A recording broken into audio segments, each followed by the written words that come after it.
siempre en el norte, ahora con el compañero Aníbal Espínola. Las informaciones hablan de que hoy se habría encontrado una mochila con municiones y una toalla ensangrentada. Y el otro dato importante y distinto es que se reduce el área donde estaría concentrado este grupo del EPP, porque se hablaba de unas 970 hectáreas en el caso del Cerro Guaraní. Ahora estamos hablando de unas 100 hectáreas, unos 10.000 metros cuadrados exactamente. Aníbal Espínola, desde el norte, te escuchamos y te vemos ya. Buenas tardes. Buenas tardes, Menchi, saluda a la audiencia de Telefuturo y estamos aquí frente a la entrada a la estancia Epané del Norte, donde se desarrollan, digamos, las actividades. Entran, instalan los efectivos de la Fuerza de Tarea Conjunta. Hace un par de horas hubo un relevo del personal militar policial que está ingresando a Los Montes. Ya mencionabas, también se redujo el área de cobertura, según las informaciones que poseemos, de 100 hectáreas aproximadamente, si bien hoy, esta mañana, el vocero de la Fuerza de Tarea Conjunta, el teniente coronel Simón Leguizamón, no admitió esta situación. Pero lo que sí reconoció es que, y hay que ser precisos, Menchi, ya en horas de la noche, después del tiroteo de ayer, en horas de la tarde, un equipo táctico ingresó a la zona, digamos, donde se produjeron esos disparos y encontró una mochila táctica, en su interior un poco de ropa, un poco de alimentos no perecederos, como así también municiones varias, y ya lo importante también, un pedazo de tela con manchas presumiblemente de sangre. No se sabe a ciencia cierta si esas manchas de sangre, si ese herido se trata del mismo que se enfrentó el sábado pasado con la Fuerza de Tarea Conjunta o resultó herido a consecuencia de los disparos disuasivos que se realizaron ayer en horas de la tarde desde uno de los tantos helicópteros que estaban sobrevolando esta zona.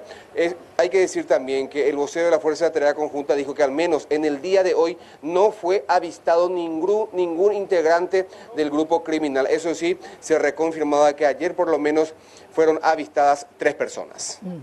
Aníbal, nos está proporcionando aquí nuestro equipo de prensa una imagen para poder entender, cuando hablamos de 100 hectáreas, de qué superficie estamos hablando. Entonces lo que hicimos fue ubicar estas 100 hectáreas en lo que sería el territorio asunceno para entender exactamente cuán grande, digamos, es este espacio de 100 hectáreas. Entonces tenemos que ver que es un cuadrado de 10 hectáreas por cada lado. Por eso estamos hablando de estas 100 hectáreas para poder tener una idea. Acá está la Casa de la Independencia, el otro límite sería, a ver un poquito, estamos viendo acá la calle Caballero, parece ser esta, no estoy leyendo muy bien.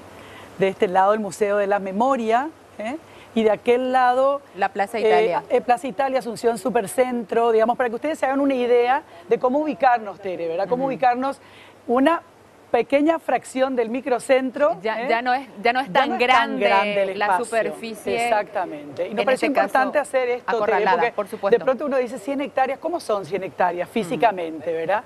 100 hectáreas, exacto. Entonces, estamos hablando de serían 10 cuadras. Sí.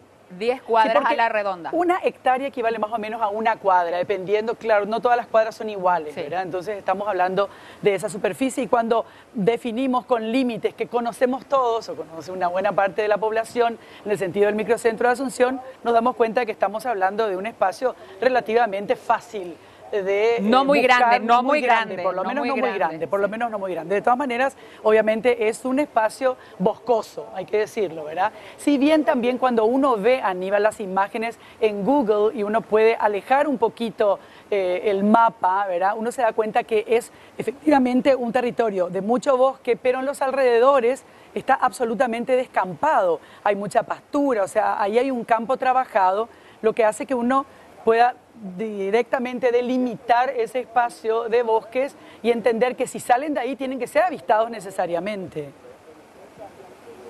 Sí, señora, y son varias las islas, según nos explicaban también las islas de bosques, de árboles, de espesura que tienen que ser revisadas también y por los efectivos de la Fuerza de Tarea Conjunta. Ya mencionaban ustedes, por lo menos el área donde se realizan estos trabajos no es grande, pero sí de difícil acceso, y no se descartan que existan indefectiblemente algunos puntos ciegos por donde los criminales puedan escaparse, atendiendo que efectivamente conocen a cabalidad esta zona.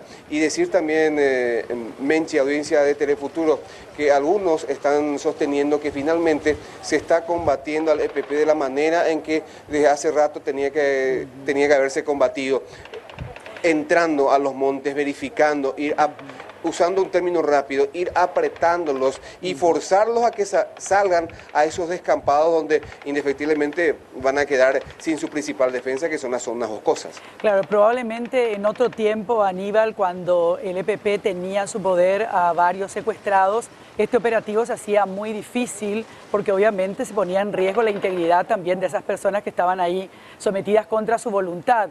Pero en este momento, con esa información que aparece ayer, más allá de que no hay una confirmación oficial de la muerte de Delio, pero todo apunta a eso, y teniendo en cuenta que el ganadero Félix Urbieta estaría con otro grupo, con el grupo de Alejandro Ramos, es que ellos entonces entienden que hay mayores posibilidades de hacer este tipo de achique, de apriete y de ir acorralándolos de una vez por todas.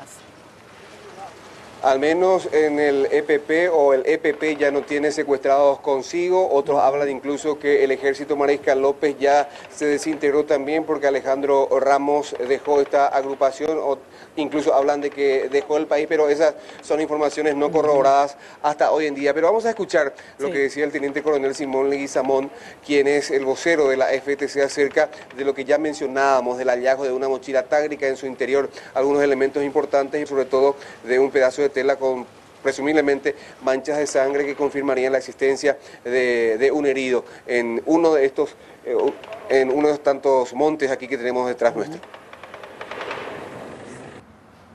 ¿Se encontró algún rastro de evidencia de la presencia de ellos en este lugar? Sí, por eso que estamos acá. Por eso que estamos ¿Qué acá. encontraron? No puedo detallar de lo que se encontró, ¿verdad? Pero por eso se realizaron los tiros que ustedes vieron ayer y las operaciones. Es cierto que se encontró una mochila táctica, en su interior municiones, ropas, un poco de alimento e incluso una tela con posibles manchas de sangre. Sí, es todo lo que ustedes manejan, ¿verdad? Yo no puedo dar detalles sobre el tema porque la gente de la Fiscalía y Criminalística maneja esa parte. ¿Eso dónde se encontró? No puedo comprobar nada. ¿Eso dónde se encontró? Acá en el área donde se produjo. Espero me disculpen, señores, y vamos a continuar hablando esta tarde. De búsqueda porque vimos que de la margen derecha también ya los helicópteros estaban realizando patrulla. Pasamos a continuar las operaciones y estamos, como le dije anteriormente, estas operaciones son dinámicas, se pasa de un lado a otro. Estamos operando y ojalá que tengamos resultados positivos en el más corto tiempo. Bueno, ya tenemos en pantalla compartida a los compañeros Justiniano Riveros y Aníbal Espínola, que nos sigue informando. ¿Hay algún dato más, Aníbal, que quieras agregar después de escuchar al responsable de la Fuerza de Tarea Conjunta?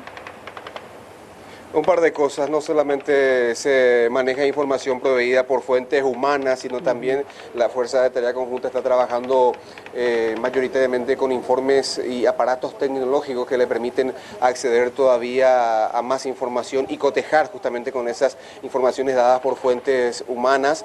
Y decir también que según trascendió, fueron 10 los que se enfrentaron o los que se toparon el último fin de semana con los miembros de la Fuerza de Tarea Conjunta, y que este grupo de 10 integrantes del EPP se separaron en dos grupos como para, digamos, distraer un poco y duplicar también el trabajo de las fuerzas de seguridad. Es decir, la Fuerza de Tarea Conjunta estaría entonces trabajando en dos frentes. Claro. Y porque no se descarta también que uno de estos grupos se haya dividido justamente para proteger a sus principales líderes, que evidentemente estarán buscando la manera de escaparse. Vos sabés que hoy lo escuchaba yo a un teniente coronel, creo que es en situación de retiro, Edgar Servín, diciendo esto que vos estás mencionando justamente, Aníbal. Él hablaba de otras hipótesis, una de ellas que podría apuntar a una especie de inmolación del grupo del autodenominado Ejército del Pueblo Paraguayo. Por eso estarían buscando un lugar simbólico, decía, como podría ser este Cerro Guaraní, por el hecho de que puede significar hasta un altar. Fíjense ustedes todo lo que se puede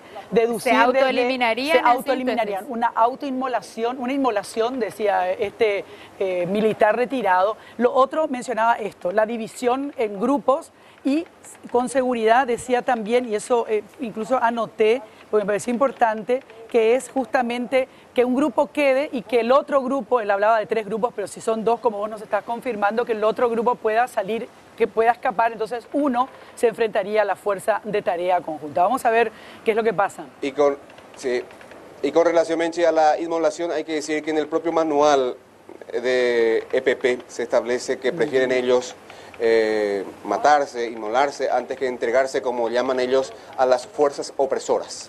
Gracias, Aníbal, por el momento. En cualquier instante estamos de vuelta contigo.